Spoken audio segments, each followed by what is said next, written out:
So starting off with disclaimers, this is not to poke fun at mental health. Mental health is a serious thing that is not addressed as much as it should be. Taking care of yourself includes your mental health, and I want that to be known. Unfortunately, not everyone has their circumstances completely under their control, and they can go through abuse that hurts them so much that mentally they may change, either temporarily or permanently. And yes, not everyone is neurotypical and not everyone needs to be, but when people are becoming unsafe to themselves and or to others, or have lost their balance, they are commonly put in psych wards or mental institutions in today's society. It is a place for recovery, like a hospital for other illnesses and means, and some cases are terminal, just like in other cases. So treatments range from place to place, and not all institutions are good, but not all are bad. The stories I am sharing today are not only scary for those who have had to witness the effects of trauma, but those who are going through it as well. And yes, on this list there are some people with either sociopathic or psychopathic tendencies too, and having those tendencies doesn't automatically make you a bad person. Everyone can strive to be good. If you are going through a tough time, please reach out to someone close to you to see what options you have for help, and we will link some helplines in the description below.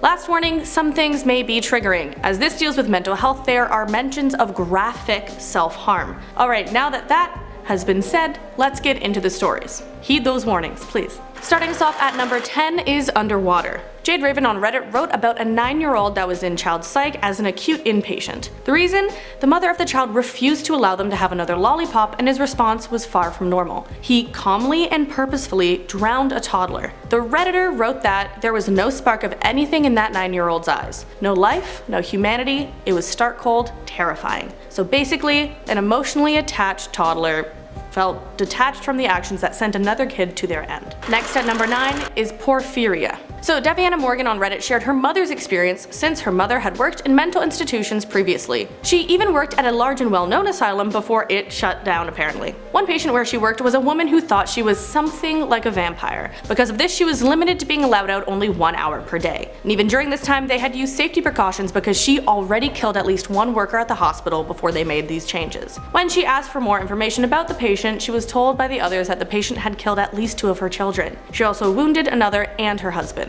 The explanation she received was that the patient had a physical condition called PORPHYRIA that made her crave blood. By the time the workers or doctors had figured out she had a physical condition, the patient couldn't deal with the existing guilt and grief she already had to deal with. Next at number 8 is with bare hands. So Never Got Challenger was another Redditor that's mom was a nurse. During her mom's time in the neuropsychiatric ward while in grad school, she had one terrifying experience that stuck with her. It happened during a routine room check on night shift. All the patient's doors should have been closed, but after rounding a corner, she saw an open door, and on the floor were a staff member's legs sticking out. When she got to the room, she saw why the staff member was downed. The patient in the room was a woman with severe postpartum psychiatric disorder, and she had gouged out both of her eyes with her bare hands. She was just sitting there, cross-legged, holding her eyes in her palms. The first staff member to find her like that had a heart attack, and the mother who told this story said she performed CPR on the downed staff member. And while she did that, the patient just sat calmly, holding her eyes. On to number 7, we have slicing. This story comes from Huge Pianist on Reddit who worked at a facility. The hospital had a young woman in their custody with a number of issues. On her first night, she was found during a routine check laying in a puddle of her own blood. She had been slicing the skin around her shin with her fingernails and was in the process of pulling her skin up her leg. Try not to picture it. She also had a nightly ritual. She ran between walls in her rooms and touched them in a crucifix pattern. It would go on for hours until she sat on her bed and went to sleep. There was one night though when her running was more frantic. She was screaming in her room late into the night. The staff went to check on her and reported that she stood in the doorway with a smile. The staff asked what was wrong and Jane replied, "What makes you think you were speaking to Jane?" Creepy. On to number 6, water cure. At the Topeka Asylum for the Insane in 1903, the attendants used torture under the direction of head staff. It was called a water cure against insane women at the asylum. Those who disobeyed Miss Houston, the head of staff, would have a sheet thrown over their head by attendants and be pulled down to the floor. Miss Houston would then pour water out of a pan onto the face in rapid succession until the patient obeyed orders. It was also known as simulated drowning and also sounds similar to waterboarding. Moving on to number 5, we have what if. So a Redditor that goes by Cromulent shared their story of a conversation they had with a man who was confined to a mental health facility. Cromulent said that even though the man was delusional, he was very smart as well. They were discussing how some people in mental institutions think the CIA or other agencies have put microchips in their head or other ideas. The man was arguing why the claim shouldn't be dismissed. He said, "It's precisely because such delusions are so common that mental patients make the best test subjects." And it's pretty accurate. The subjects are stuck in one place, constantly observed, and their concerns aren't taken seriously.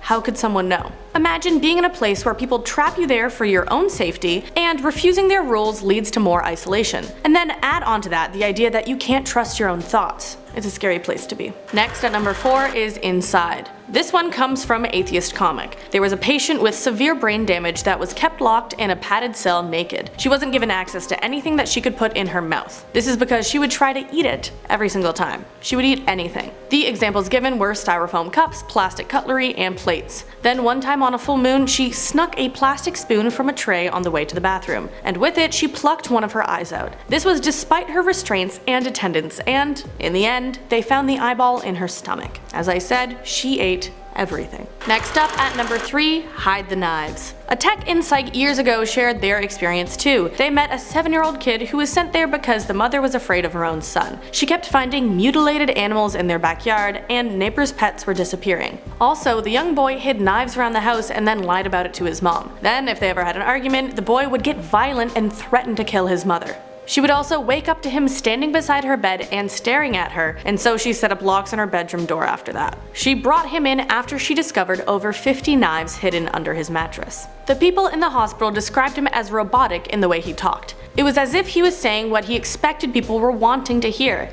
He looked through people, not at them. The person who posted this story believes they met a 7-year-old psychopath. At number 2, Teacher. So as a pharmacy tech, one of this person's job was to dispense patients' medications. As a 5'2" woman, just like me, she was accompanied by either a male nurse or a security guard. That was for safety reasons. But other than a death grip on her arm or a manic outburst every once in a while, she didn't face many issues. There was one 9-year-old boy who was always polite to her and found something to compliment about her every single time they met. He was also well-spoken and nice, so she began to look forward to saying hi to him, and that was until other female nurses saw. They asked if she was out of her mind. Apparently, when he was in kindergarten, he grew very attached to his young female teacher. He began calling her mom and left notes saying he wished he was her son. His home life was normal, and the teacher said she couldn't be his mom because that would hurt his real mom's feelings. He already had a good mom. So he went home and killed his own mother in her sleep by cutting her throat. And this was all so his teacher could be his mom. The female staff at the hospital then, after knowing that story, had a general rule of not interacting with him too much to prevent any kind of attachment from forming.